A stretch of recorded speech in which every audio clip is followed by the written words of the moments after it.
Hello guys, welcome back to my channel. আজকের ভিডিওতে যে টপিকটা নিয়ে ডিসকাস করব সেটা হচ্ছে আজকের মার্কেটটা কেমন ছিল প্রথমেই, এবং তারপরে দুটো ইম্পর্টেন্ট নিউজ নিয়ে একটু ডিসকাস করব। এবং এই ইম্পর্টেন্ট নিউজ দুটো আগামী দিনে দুটো সেক্টর বেশ ভালো রকম একটা বুলিশ জায়গায় যেতে পারে বলেই আমার মনে হচ্ছে। এবং এই দুটো সেক্টরের মধ্যে আমাদের ইনভেস্টমেন্টের অপরচুনিটি বা ট্রেডিং অপরচুনিটি আগামী দিনে আসতে পারে।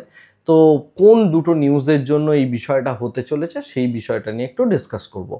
তো প্রথম কথা হচ্ছে আজকের মার্কেটটা যদি দেখি, এটা মোটামুটিভাবে একটা neutral two bullish kind of market, এবং যেখানে মার্কেট বারবার 26,000-এর কাছাকাছি যে রেজিস্ট্যান্সটা ছিল সেই জায়গাটার কাছেই বারবার কন্টিনিউয়াসলি যাচ্ছে, এবং 26,000-এর পুট রাইটটা সম্ভবত স্লাইডে একটু বেশি পরিমাণ বাড়ছে। তো যদি সেটা হয় তাহলে আগামীকাল 26,000 ব্রেক করে বেশ ভালোটা অনেকটা পরিমাণে ওপরের দিকে যেতে পারে। বাট 26,000-এ যদি কল রাইটারের পরিমাণ বেড়ে যায় তাহলে তখন আবার এটা নিচের দিকে আসতে পারে। তো যাই হোক, এফআইআই এর পজিশন, ডিআইআই এর পজিশন বা রিটেল প্লেয়ারদের পজিশন এবং প্রপার্টি ডেস্কের কি পজিশন রয়েছে সেইগুলো প্রত্যেকটা বিচার করে আজকে রাত্রিবেলায় লেট নাইট আমি একটা পোস্ট লিখে দেবো, এবং সেই পোস্টে যেমন যথারীতি লিখি সেখানে গিয়ে আপনি আগামীকালের মার্কেট সম্পর্কে একটা ডিটেলস ধারণা পেয়ে যাবেন। বাট আজকে যে মার্কেটটা আমরা দেখলাম সেখানে অলমোস্ট প্রত্যেকটা সেক্টরই একটু গ্রিনের দিকে ক্লোজ দিল, বিশেষ করে নিফটির মধ্যে যেগুলো মেজর সেক্টরাল ইন্ডেক্স রয়েছে সেগুলো। এবং সব থেকে বেশি পরিমাণ আজকের ডেটে বুলিশ ভাব দেখিয়েছে হচ্ছে যে আমাদের নিফটির পিএসইউ ব্যাংকস রয়েছে। সো পিএসইউ ব্যাংকসগুলোর মধ্যে আমরা দীর্ঘদিন ধরে একটা বুলিশনেস দেখতে পাচ্ছি। তো PSU banks already under valued স্টেটে ছিল, এবং আমি দীর্ঘদিন ধরে পিএসইউ ব্যাংকসের কথাই বলে আসছি আমার প্রত্যেকটা ভিডিওতে। তো সেই দিক থেকে দেখতে গেলে পিএসইউ ব্যাংকসের মধ্যে র্যালিটা কন্টিনিউ রইল। তার সাথে সাথে আমরা যে জিনিসটা দেখলাম সেটা হচ্ছে আদার বিভিন্ন ছোটোখাটো সেক্টরগুলো, বিশেষ করে এই অটোর মতো যে সেক্টরগুলো রয়েছে সেগুলোর মধ্যেও টু সাম এক্সটেন্ট একটু আমরা বুলিশনেস দেখতে পেলাম। তো এই হচ্ছে মার্কেটের কারেন্ট সিনারিও। মার্কেটের মধ্যে বড় কোনো নিউজ এসে যে বিশাল বড় কিছু একটা ইম্প্যাক্ট ফেলছে সেরকম বিষয়টা অ্যাকচুয়ালি নয়। এনিওয়ে, তো ইম্পর্টেন্ট যে দুটো নিউজ রয়েছে আজকের ডেটে সেটা হচ্ছে, একটা হচ্ছে চায়নার সাথে ইন্ডিয়া একটা ট্রেড ডিল বা ট্রেড নেগোসিয়েশনস করেছে।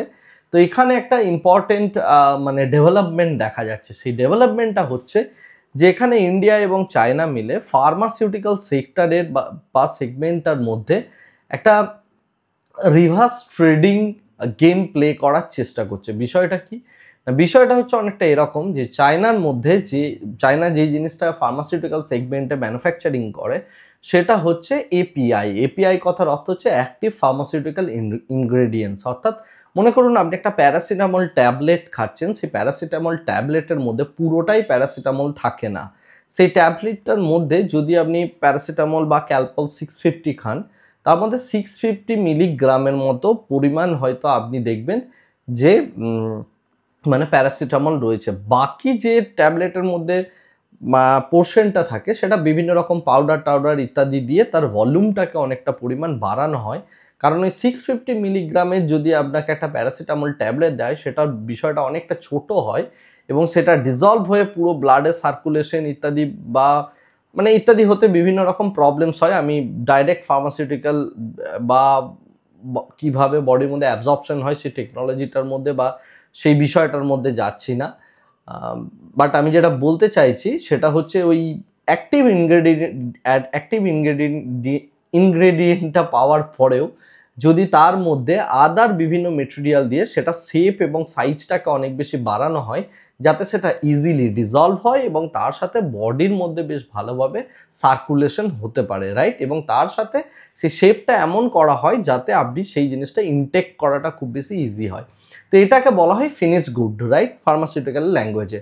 তো ফার্মাসির দুটো অ্যাকচুয়ালি বা ফার্মা ইন্ডাস্ট্রিকে যদি আমরা ভাঙি তাহলে তার দুটো ফ্যাক্টর রয়েছে। একটা হচ্ছে অ্যাক্টিভ ইনগ্রেডিয়েন্ট, এবং আরেকটা হচ্ছে সেই অ্যাক্টিভ ইনগ্রেডিয়েন্টটাকে ইউজ করে একটা মানে ট্যাবলেট ফর্ম বলুন, ক্যাপসুল ফর্ম বলুন, বা সেটাকে কোনো একটা লিকুইড ফর্মে নিয়ে যাওয়া, সেটা হচ্ছে ফিনিশ গুড ফর্মে নিয়ে যাওয়া। এই দুটো পার্টের মধ্যে চায়না যে জায়গাটায় তার এক্সেলেন্সি রয়েছে সেটা হচ্ছে মূলত অ্যাক্টিভ ইনগ্রেডিয়েন্ট মলিকুলটা বানানো, অর্থাৎ এপিআই বানানোর ক্ষেত্রে।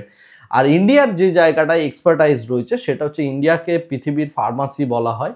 তার কারণ হচ্ছে ইন্ডিয়া এই অ্যাক্টিভ ইনগ্রেডিয়েন্টটা থেকে অ্যাকচুয়ালি মেডিসিন ম্যানুফ্যাকচারিংটা খুব ভালো করে, বিশেষ করে সিবলা টিবলা, ডক্টর রেড্ডিস, বা আপনি যদি দেখেন যত ফার্মাসিউটিক্যালের কোম্পানি রয়েছে ইন্ডিয়াতে, বেশ বড় বড় ফার্মাসিউটিক্যাল কোম্পানিগুলো রয়েছে এবং তারা প্রত্যেকেই ভালো রকম এটার ম্যানুফ্যাকচারিং করে, একদম সান ফার্মা থেকে শুরু করে যত কোম্পানিজ রয়েছে। বেসিক্যালি ব্যাপারটা হচ্ছে কি, ইন্ডিয়ান গভর্নমেন্ট এবং চাইনিজ গভর্নমেন্ট দুজনের মধ্যে যে নেগোসিয়েশনস হয়েছে সেখানে যেটা মানে প্লে করার কথা এবার ভাবা হচ্ছে সেটা হচ্ছে চায়না অ্যাক্টিভ ইনগ্রেডিয়েন্টস বানাবে, সেই অ্যাক্টিভ ইনগ্রেডিয়েন্টস ইন্ডিয়াতে সাপ্লাই করবে এবং ইন্ডিয়া তারপর সেই বিষয়টাকে নিয়ে গ্লোবালি রপ্তানি করবে। তার সাথে সাথে চায়নার যে মানে মার্কেট রয়েছে, যেটা মোটামুটি এস্টিমেশন করা হচ্ছে ইন্ডিয়ান মার্কেটের জন্য, সেটা ওপেন করে দেওয়া হয়েছে। অর্থাৎ ইন্ডিয়া এই চাইনিজ এপিআইটাকে ইউজ করে কোনো একটা ফার্মাসির প্রোডাক্ট বানাবে এবং সেই প্রোডাক্টটা আবার চায়নাকেই বিক্রি করতে পারবে। এর আগে ইন্ডিয়া এটা করতে পারতো না। রিসেন্টলি সিবলা থেকে শুরু করে সান ফার্মা এবং বিভিন্ন যত আমাদের ফার্মাসিউটিক্যাল কোম্পানি রয়েছে তারা চায়নার কাছ থেকে অর্ডার পাচ্ছে, রাইট? তো এটা পলিসি লেভেলে কিছু চেঞ্জেস আসছে ইন্ডিয়ান গভর্নমেন্টের মধ্যে এবং যার জন্য ফার্মাসিউটিক্যাল কোম্পানি এই বিষয়টা থেকে একটা ভালো ব্যবসা করবে বলে মনে করা হচ্ছে। এবং এই বিষয়টা যদি একটু ভালো মানে চলে বিজনেসের দিক থেকে এবং এই পলিসিটা যদি ঠিকভাবে এস্টাবলিশ করে দুটো কান্ট্রি, তাহলে সেক্ষেত্রে আমাদের ফার্মা ইন্ডাস্ট্রির জন্য $5 বিলিয়ন কাছাকাছি চায়নার মার্কেট ওপেন হয়ে যাচ্ছে। তো এটা যদি হয় আগামী দিনে, তাহলে কিন্তু ফার্মাসিউটিক্যাল সেগমেন্টের মধ্যে আমরা কোয়ার্টারলি রেজাল্ট এর পর থেকে ভালো দেখতে পাবো, কারণ তাদের বিজনেসের মধ্যে একটা গ্রোথ স্ট্রাকচার তৈরি হবে বা একটা গ্রোথ তৈরি হবে এবং তার সাথে আমরা কিন্তু এই শেয়ারগুলোর মধ্যেও বৃদ্ধি দেখতে পাবো। তো এটা একটা ট্রেডিং আইডিয়া। এই আইডিয়াটা তৈরি হচ্ছে যে এই টাইপের নেগোসিয়েশনস থেকে, ইন্ডিয়া চায়না যে ট্রেড ডিল, ট্রেড নেগোসিয়েশনস, সেখান থেকে এরকম একটা ট্রেড আইডিয়ার জন্ম হচ্ছে এবং এই বিষয়টা নিয়ে আমি অলরেডি একটা পোস্ট লিখেছি, আপনি চাইলে সেটা পড়েও নিতে পারেন, তাহলে বিষয়টা আরও ডিটেলসে বুঝে যাবেন। ওকে, যদিও আমার মনে হয় এই ভিডিওটার পর থেকে রিজন এবং কোন পার্সপেক্টিভ থেকে দেখা উচিত আমাদের এই সেক্টরটাকে, সেটার দিকে অ্যাটলিস্ট আপনি বুঝতে পারছেন, রাইট? তো নেক্সট কোয়ার্টারে ফার্মাসিউটিক্যাল কোম্পানিগুলোকে একটু নজরে রাখবেন। যদি দেখেন এইগুলোর মধ্যে ধীরে ধীরে অর্ডার বুকগুলো বাড়তে শুরু করছে বা আগামী দিনে এই কোম্পানিগুলোর মধ্যে, ফার্মাসিউটিক্যাল কোম্পানিগুলোর মধ্যে আমরা যদি দেখি যে মানে রপ্তানির পরিমাণ বেড়েছে, এদের বিভিন্ন রকম কোয়ার্টারলি রেজাল্টগুলো আপনাকে পড়তে হবে, একটু নিউজগুলো ট্র্যাক করতে হবে কোন কোম্পানি কি অর্ডার পাচ্ছে না পাচ্ছে, এবং একটু কলগুলো শোনার কথা ভাবুন। যদি এই বিষয়টাকে আপনি ট্র্যাক করতে পারেন বা বুঝতে পারেন, তো সেক্ষেত্রে এখান থেকে কিন্তু একটা পজিটিভ ট্রেড আপনি পেতে পারেন। ওকে, তো সেই দিকটার দিকে একটু নজর রাখবেন। এটা হচ্ছে পয়েন্ট নাম্বার 1।